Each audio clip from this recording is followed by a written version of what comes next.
I exhibit them there, but I couldn't go. The situation didn't allow me.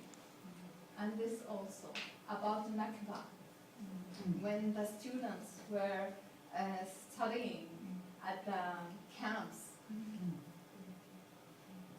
Nakba jo det som i år for katastrofen, altså 48, der det ble drevet ut. And this is from the old city also. And this is from the old city. This is very, very old when I was student, but I know the olive. The olives. And this is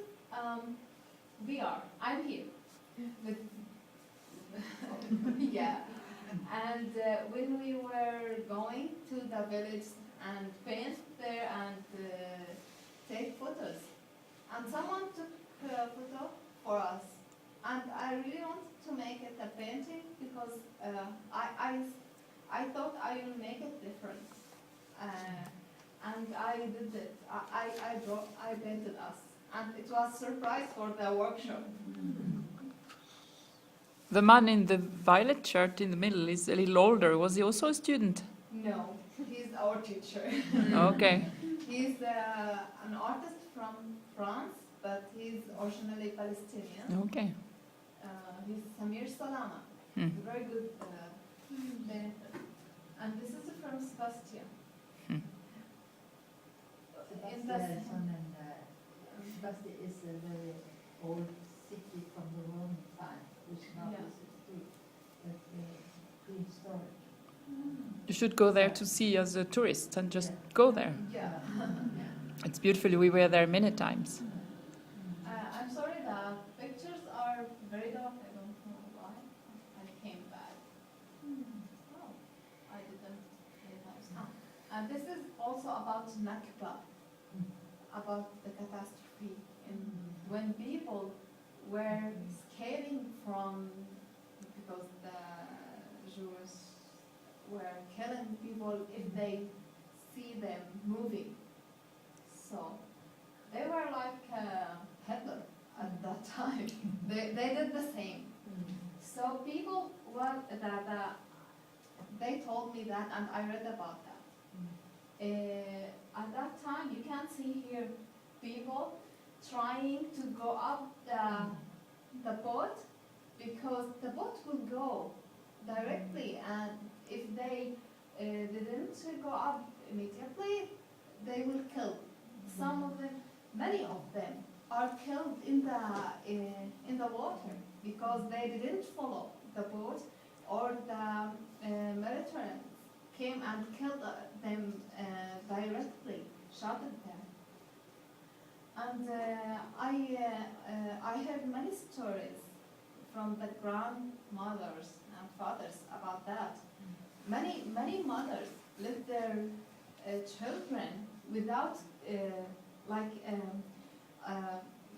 many mothers took another thing, not her kid.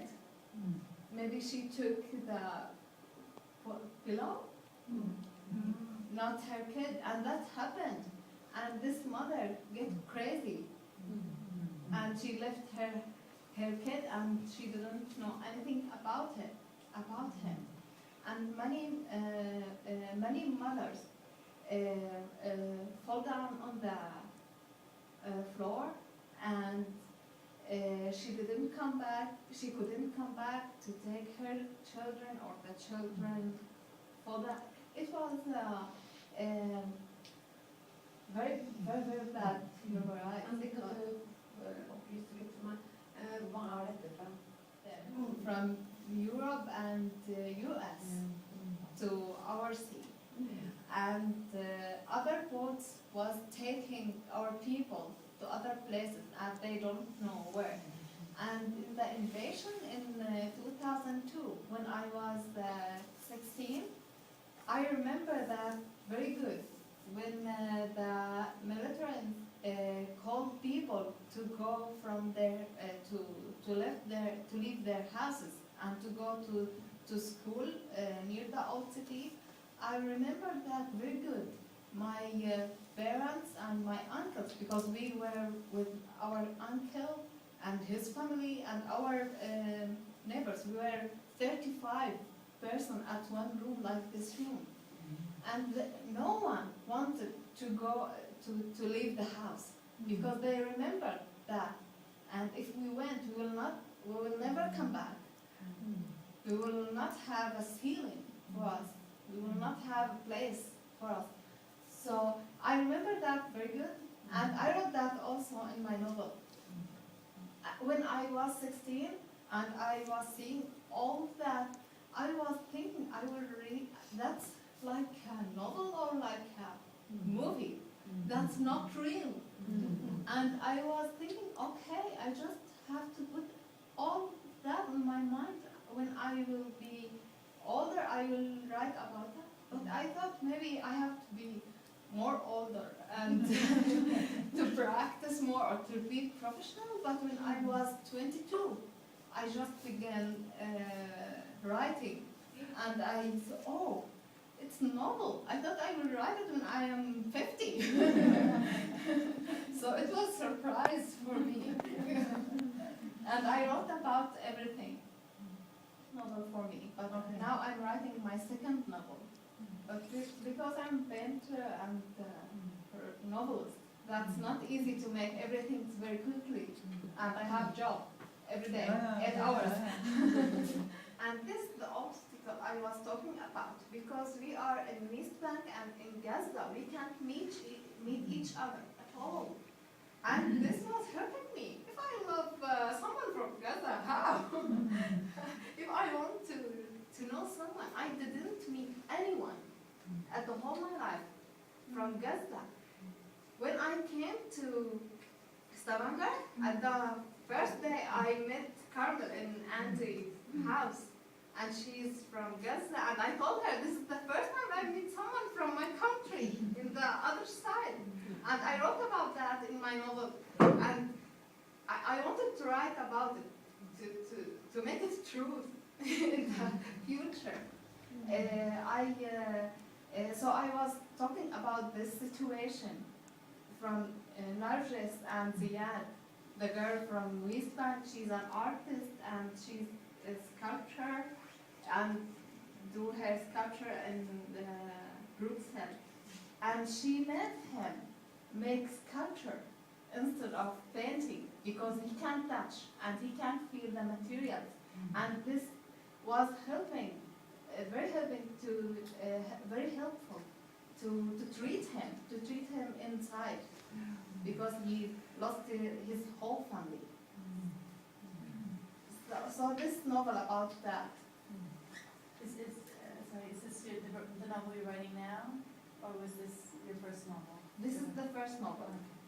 This is the first novel, but my other novel also, I'm talking about our problems in Palestine, but I went to last time in the first Intifada. I was very young, I was 2 years, but I read a lot and I discussed with my family and with my father about that situation. I wanted to talk about it, and it's the period between the first Intifada and the second Intifada, which I lived in. First Intifada was in 85, 1987. 87, and then the second 2001. Yeah.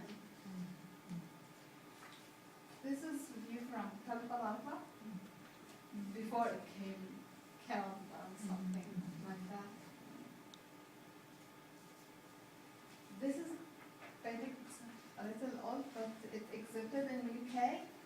It's about she wanted to be free, to take off the frame around her. But I wanted to show that it's not real frame.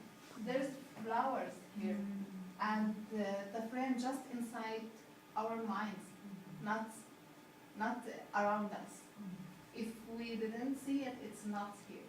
But if we put it, it's here. This is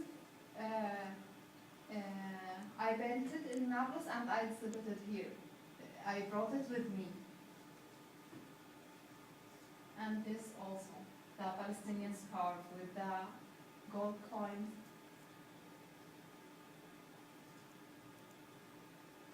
The colors, but I'm trying. And I painted this to see if it's good for my novel. Because my novel has been published twice in Egypt and in Palestine.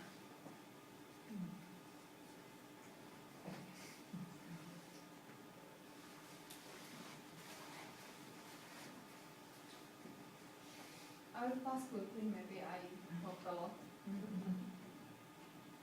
This is the first painting I painted in Stavanger. And I wanted to put my very bad feelings on paintings because I had many nightmares, and when I came to Stavanger, it's the same. So I was hearing bumps here, so I wanted to put my bad feelings on. You can see the half of the eye, and it's not very clear, the picture. And this is the second one. And here the first time I paint abstract, I decided just to paint, to don't think. And I discussed with Karen about that, and she advised me, just don't think, just paint, and enjoy. If you didn't like it, just throw it. And this encouraged me. And okay, I'm here alone, and I can do anything I want. And this really inspired me when I see the art, and when I am alone, I can do what I want to do. And if I want to show it, I can. If I don't want, so I'm free. This is the first feeling of the freedom here in Stavanger. Yeah. Here I just was enjoying with the colors and make the paintings like this. I was dancing with it, just enjoying with the music. So I like it because it's the first one. And here you will see some figurative. The men and women. You can see the women are transferred. And I meant that. You mean transparent? Transparent. Yes. Mm. Yeah. You told me. Yeah, I told you before. Transparent. And you can see them just from the back. And here the men from every side. You can go around them. And this really neat for me, and maybe for people, because always men think women are closer, and you can they see her in one side, but that's not real. No dimension. Yeah. This is related to this. They are related together, but here there's the same woman and men in black, and you can see some buildings or structure. Here he's a man, and he's in the old city in our country. It's like this. So the relationship between the buildings and structure and the people. And this is the last one of them. They hung the painting on their back, on their backs. Can see that. This is Stavanger. Very good stuff.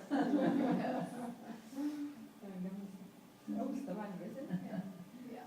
This is the second I published my novel twice. This is the cover for in Palestine.